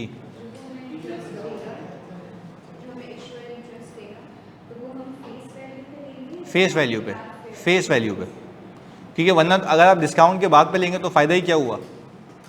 सही है? तो आप बोलोगे भाई क्योंकि आप मजबूर हैं, हम पैसे भी कम देंगे और रिटर्न भी ज़्यादा पे लेंगे। क्योंकि जब उलट होता है तो आप नुकसान में होते हो ना, कि पैसे भी ज़्यादा देते हो और रिटर्न पे फेस वैल्यू पे मिलता है। तो for return face value is fixed. सही है?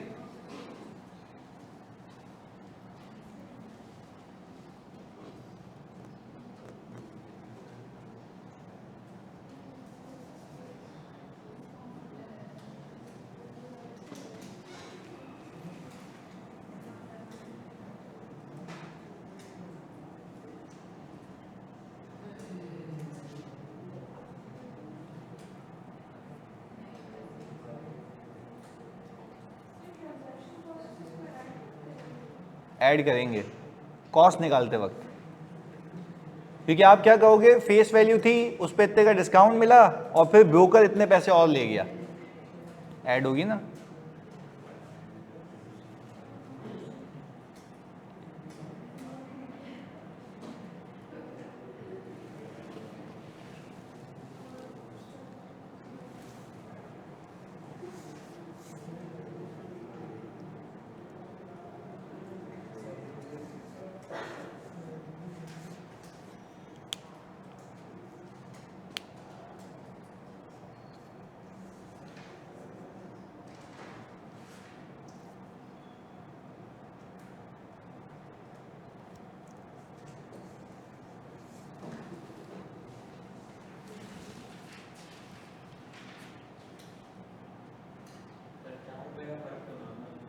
हाँ, वो जेब से डाल दे।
सर 4 रुपये का फर्क आ रहा है।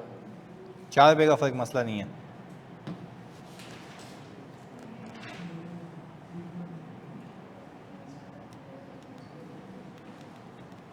हो गया मैच। 4 रुपये का फ़र्क आएगा तो वो उसका कोई इशू नहीं है। चलें, तो मुझे वैसे बताएं, यहीं पे हम वर्किंग करते हैं, सवाल सामने रख के। सर 2 मिनट सर प्लीज, 17 बना। हाँ वो बना लो, खाली ये वैल्यूज़ प्लॉट करवा दो। फेस वैल्यू जो है, अगर मैं 1 लाख रुपए को 100 से मल्टीप्लाई करूं, 10 मिनट। 10 मिलियन आ गया हमारे पास। अच्छा, आपके पास इसमें डिस्काउंट है? यस सर 3 लाख माइनस कर देंगे, डिस्काउंट 9,70,000। 970। यस सर वो हाँ सॉरी एक ही बात सही है। अच्छा, अब आपने इसके ऊपर क्या पे किए? 2%।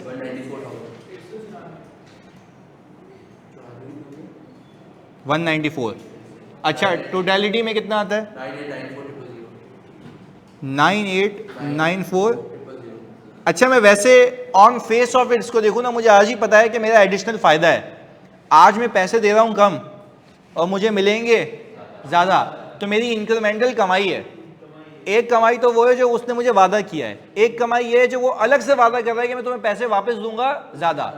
तो अब मेरा इफेक्टिव रेट क्या होगा, उसका प्रोवाइडेड वाला या उससे भी ज़्यादा? उससे भी ज़्यादा। तो वो यहाँ पे दिया हुआ है कितना? वेरी गुड, ये आ गया हमारा हिसाब किताब। अच्छा, अब हमने ये कहा, हम यहाँ पे बनाते हैं इसका शेड्यूल। ओपनिंग,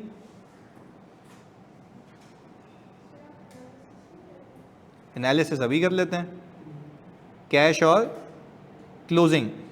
वो वैसे एग्जाम की रिक्वायरमेंट नहीं है, ये तो मैं तुम लोगों की वजह से करता हूँ। मुझे पता है ना कि भड़ मारोगे और आखिर में आंसर मैच नहीं होगा, तो उसके लिए मुझे थोड़ा सा मोहतात रह के चलना पड़ता है। देखो, वरना वो तो गलत करवा देते, वो रिकॉर्ड भी हो जाता।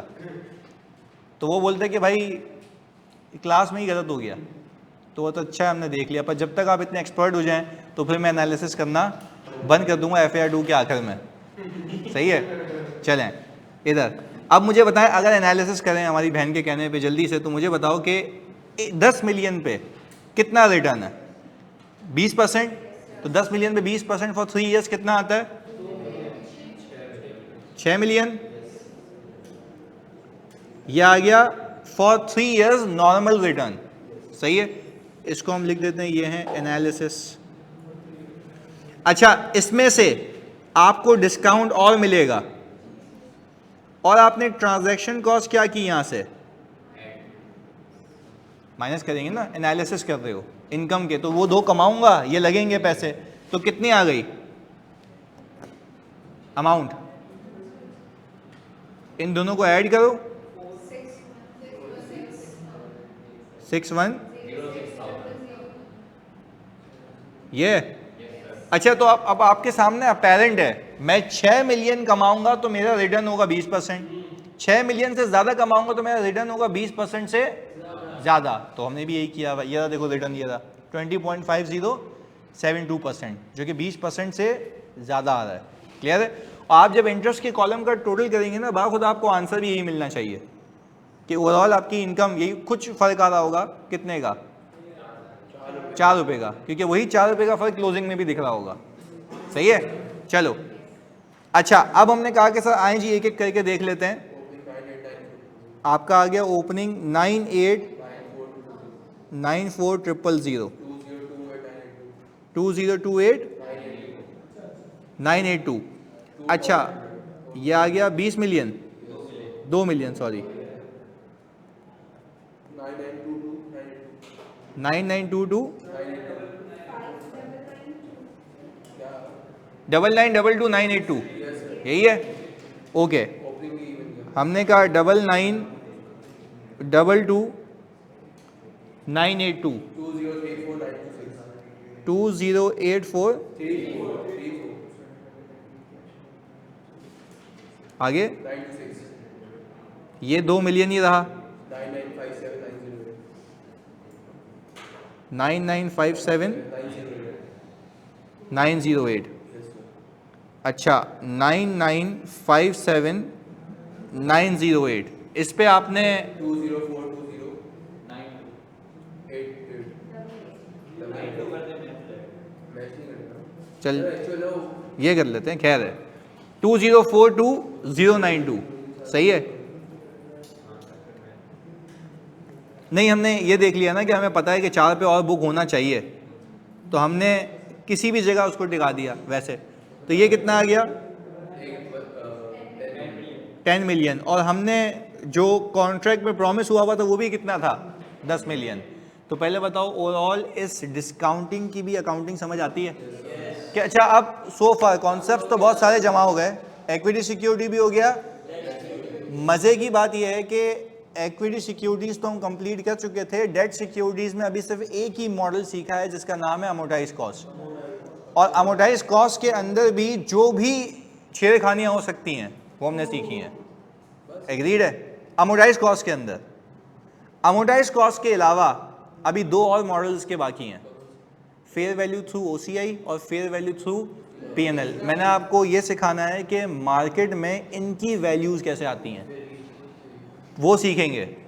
और फिर उसके बाद ये सीखेंगे इसको इम्पेयर कैसे किया जाता है, और फिर हम किस पे आएंगे, इशूअर पे।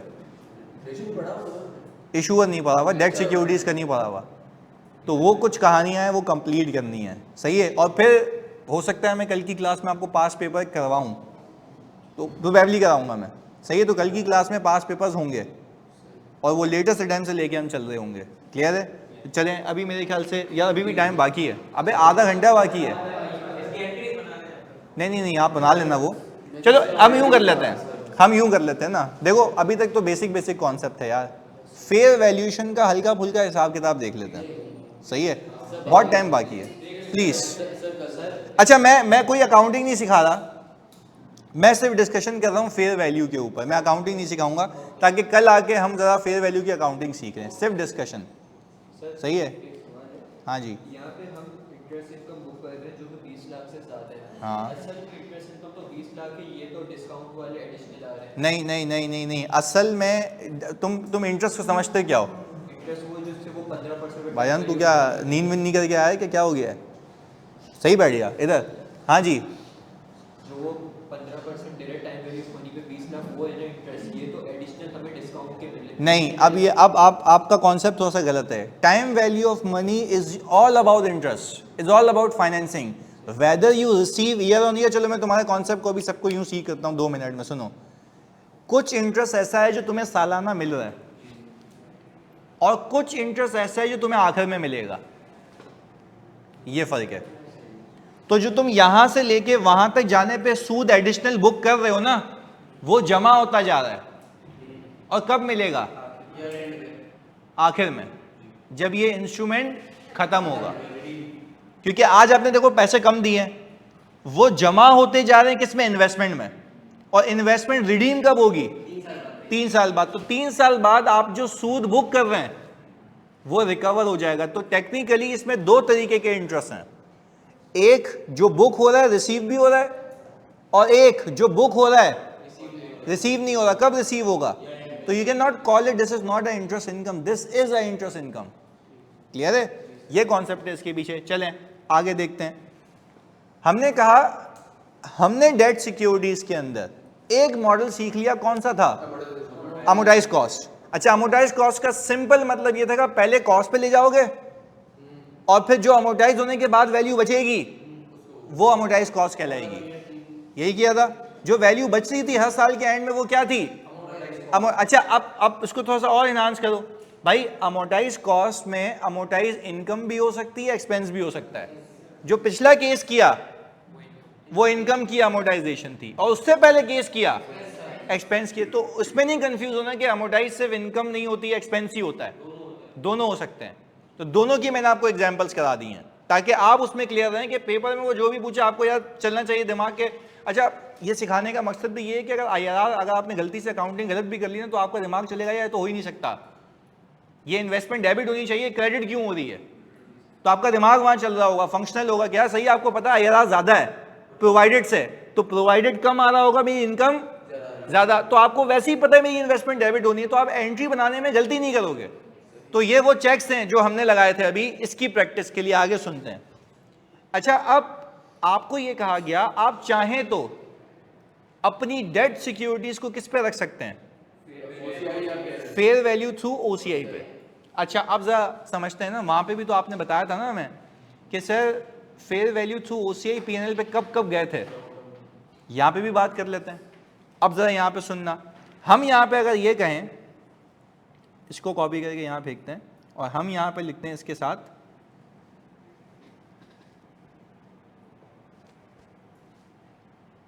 Amortise cost. साथ साथ मैंने कहा मैं अमोर्टाइज कॉस्ट पे कब आऊंगा, अभी यहां पे लिखते हैं, जब मैं कहूंगा hold to collect solely principal and interest. अभी आ जाएगा।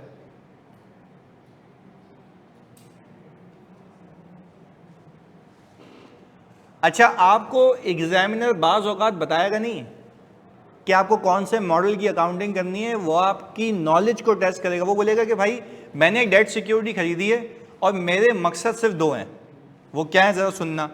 मकसद ये है कि मैं सोली जो पैसे लगाए वो वापस ले आऊंगा और उस पर क्या कमाऊंगा, बस। अगर मेरा ये ऑब्जेक्टिव है तो इसका मतलब ये है कि मैं अपनी इन्वेस्टमेंट को आखिर तक रखना चाह रहा हूं, आखिर तक। तो मतलब ये है कि मैं हर साल अमोर्टाइज करना चाह रहा हूं, तो उसके लिए कौन सा मॉडल है, अमोर्टाइज कॉस्ट का। मैं फिर रिपीट कर रहा हूं। अच्छा, ये यहां पे हैंग हुआ है। अच्छा, ये बोल रहा है, एक मिनट रुकिएगा बस, ज़रा हम ये देख लें कि ये क्यों हैंग हो गया। हाँ, ये नेट डिस्कनेक्ट हुआ है, एक मिनट बस। इसको यहाँ से भी हटाते हैं।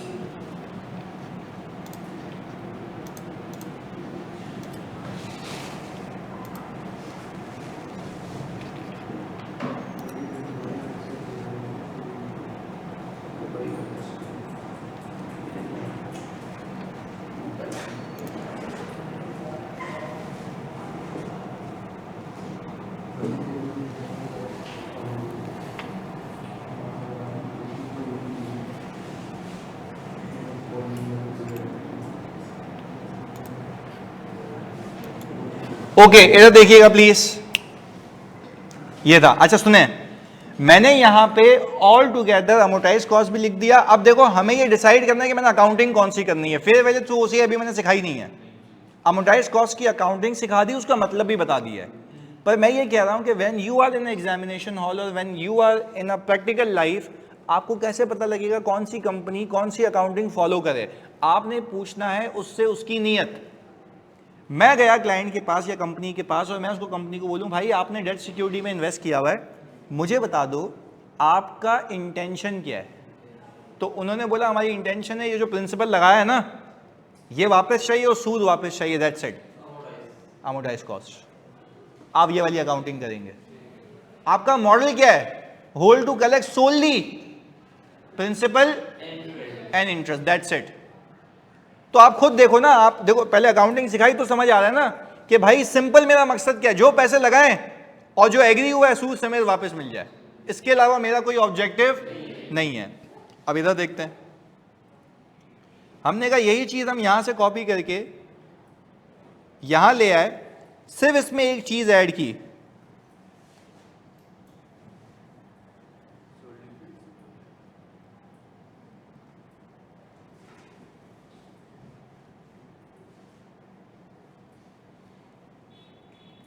हमने कहा अभी भी मैं यही कह रहा हूं, hold to collect solely principal and, पर इसके अंदर देखो एक चीज ऐड हो गई है, will sell if prices are, अगर मुझे फायदा हो रहा होगा तो मैं बेच दूंगा। तो इसका मतलब यह है, इसका मतलब यह है, देखो सूद तो मैं कमा रहा हूं, एक साल गुजर गया, 6 महीने गुजर गए, 3 महीने गुजर गए, मेरा दिल हुआ मैं बेच देता हूं, तो वो कह रहा है फिर you need to know the fair value. पहले वाले केस में आपको पंचायत होनी नहीं चाहिए थी, क्यों? 3 साल बाद रिडीम ही होने, इसके अलावा कुछ भी नहीं होना। इस केस के अंदर आप कह रहे हो मैंने इन्वेस्टमेंट किया है और मैं इन्वेस्ट करके चाहता ये हूं कि मैंने जो पैसे लगाए वो मुझे वापस मिल जाए सूद के साथ। बट अगर ऐसा हुआ तो मैं बीच में कभी भी इसको बेच सकता हूं इफ प्राइसेस आर। अच्छा, पहले वाले में इस वाले में फर्क क्या, जल्दी बताओ। इसमें हम कभी भी बीच में बेच सकते हैं अगर मुझे लगा कि मेरा फायदा है, उस वाले में ऐसी कोई नियत नहीं है। तो अगर डे वन पे कंपनी ये कह रही है मेरी इंटेंशन ये है कि मैं इसको आखिर तक लेके जाऊंगा, उसमें बेचूंगा नहीं, तो आपके लिए कौन सा मॉडल बनाया गया है? अमोर्टाइज्ड कॉस्ट का। अच्छा, अगर ये कहूं मैं कि ऑल टुगेदर आपको ये कहा जा रहा है कि भाई मैं आज खरीद रहा हूं, मैं इसको आखिर तक रखूंगा, बट हाँ होल्ड ऑन, मैं इसको बेच दूंगा अगर मुझे डेट सिक्योरिटी महंगी बिक्री होगी तो मुझे क्या हो जाएगा? फायदा। अच्छा, अब डेट सिक्योरिटी की मार्केट वैल्यू कैसे डिटरमाइन होती है उस पर आता हूं, वो भी मैंने बात नहीं की है, वो भी ये कॉन्सेप्ट ही यही था पूरा कि क्या चल रहा है, वो भी सिखाता हूं। पर पहले बताओ दोनों मॉडल्स में कब जाना है, ये फर्क समझ आ रहा है? ये कौन सी सिक्योरिटी है? डेट सिक्योरिटी है। अच्छा, डेट सिक्योरिटी में भी कितने मॉडल हैं अभी तक? Amortised cost, fair value through OC. अच्छा, मैंने आपसे एक एक करके पूछा, मैंने कहा जल्दी से मुझे बता दो मैं अमोर्टाइज्ड कॉस्ट पे कब जाऊंगा? आप बोलेंगे hold to collect solely principal and interest, जो पैसे दिए वो कलेक्ट करूंगा सूद के साथ, कहानी खत्म। अच्छा, मुझे एक और बात बताओ, जो ऑल टुगेदर तुमने, उसने नहीं तुम्हें कहा था कि मैं तुम्हें डिस्काउंट दे रहा हूं, बाद में पैसे ज्यादा मिलेंगे, वो भी इंटरेस्ट ही है। अभी तुम्हें प्रूफ किया, इसने भी पूछा था मुझे, वो भी इंटरेस्ट ही है, उसके अलावा कुछ भी नहीं है। मैं यहां क्या कह रहा हूं, फेयर वैल्यू मेथड में मैंने कहा मैं साल के आखिर में आया और साल के आखिर में मुझे आके पता लगा कि यार ये तो मैं आज बेच दूंगा ना, मुझे पैसे मिलेंगे ज्यादा। तो मुझे बताओ जब मुझे ज्यादा पैसे मिलेंगे तो क्या मैं अपने पास रखूंगा या बेच दूंगा? पर अब जब मेरी नीयत ये है कि हाँ भाई मैंने प्राइमरीली इंटरेस्ट ही कमाना है, बट बीच में मुझे फायदा दिखा तो मैं बेच दूंगा, तो उसके लिए फिर कहा गया आपके लिए कौन सा मॉडल बनाया गया है? अच्छा, टेक्निकली वो कहना क्या चाह रहा है, तुम्हारी अभी भी नीयत लॉन्ग टर्म ही है, बट अगर कुछ अच्छा हुआ तो मैं बेच दूंगा। तो दोनों मॉडल्स में फर्क समझ आता है? अच्छा, ऑल टुगेदर बाखुदा मैंने इसकी अकाउंटिंग अभी नहीं सिखाई, पर सिर्फ ये बता दिया कि यहां पे आना कब है। वैसे तुमसे पूछूं तुम मुझे वैसे ही बता दो, अगर मुझे खरीदना बेचना हो तो फेयर वैल्यू थ्रू पीएनएल, वो तो वैसे बता रहा हूं, वो तो जेन्युइन सेंस हो गया ना, वो तो जेन्युइन सेंस हो गया भाई। अगर मुझे खरीदना बेचना है तो मेरे लिए मॉडल कौन सा बनाया गया है? Fair value through PNL. अब इसकी मार्केट वैल्यूएशन कैसे होती है, कब मुझे फायदा होगा, कब मुझे नुकसान होगा, वो आज की क्लास की बात नहीं है। सिर्फ ये सीखा है कि अमोर्टाइज्ड कॉस्ट पे कब आऊंगा, फेयर वैल्यू थ्रू ओसीआई पे कब आऊंगा, फेयर वैल्यू थ्रू पीएनएल पे कब आऊंगा। चलो मैं तुमसे पूछता हूं, मैं कंपनी हूं, मैंने एक कंपनी के डिबेंचर खरीदे, मेरी नीयत है मैं प्रिंसिपल और इंटरेस्ट कमाऊंगा। Very good. मैंने कंपनी के डिबेंचर खरीदे, मेरी नीयत है कि मैं प्रिंसिपल इंटरेस्ट कमाऊंगा, बट अगर फायदा हुआ तो बेच दूंगा। मैंने कंपनी के डिबेंचर खरीदे शॉर्ट टर्म के लिए, फौरन बेचूंगा, खरीदूंगा बेचूंगा, यानी इसका मतलब है आप सिर्फ इंटरेस्ट नहीं कमाना चाह रहे ना, आप कमाना ही फेयर वैल्यू गेन चाह रहे हैं। फर्क समझ आता है? तो यानी हम ये कह सकते हैं कि जब मैं फेयर वैल्यू थ्रू पीएनएल में होऊंगा तो वहां पे सोली प्रिंसिपल और इंटरेस्ट की बात ही नहीं रहेगी, क्योंकि आपका मकसद है ही नहीं इंटरेस्ट कमाना, आपका मकसद है फेयर वैल्यू गेन लॉस कमाना। तो आप मार्केट में एंटर भी किस लिए हुए हो? गेन लॉस कमाने के लिए। कौन सा वाला है, इंटरेस्ट वाला है, फेयर वैल्यू गेन लॉस? तो आपके लिए मॉडल कौन सा बनाया है? तो फेयर वैल्यू थ्रू ओसीआई में इसलिए आपको फेंका था क्योंकि वो आपको कह रहा है कि आपकी अभी भी नियत इंटरेस्ट और प्रिंसिपल ही है, पर अगर तो फायदा हुआ तो बेच देंगे। तो पहले बताओ तीनों मॉडल के अंदर डिफरेंशिएशन क्लियर होती है? चलें, तो अब मैं तुमसे पूछूं, जल्दी बताना मुझे, डेट सिक्योरिटीज में कितने मॉडल हो गए? 3। पहला फेयर वैल्यू थ्रू, और इक्विटी सिक्योरिटी में fair value through OCI, fair value through. और इक्विटी सिक्योरिटी में सिर्फ 2 मॉडल इसलिए हैं क्योंकि वहां पे कुछ अमोर्टाइज करने के लिए नहीं होता, वहां पे कुछ अमोर्टाइज करने के लिए नहीं होता। पहले बताओ यहां तक बात समझ आती है? अब इस क्लास को यहां तक रखते हैं ताकि अगली क्लास से फिर नया हिसाब किताब देखें। चलो ओके, मिलते हैं, अल्लाह हाफिज। जी यानी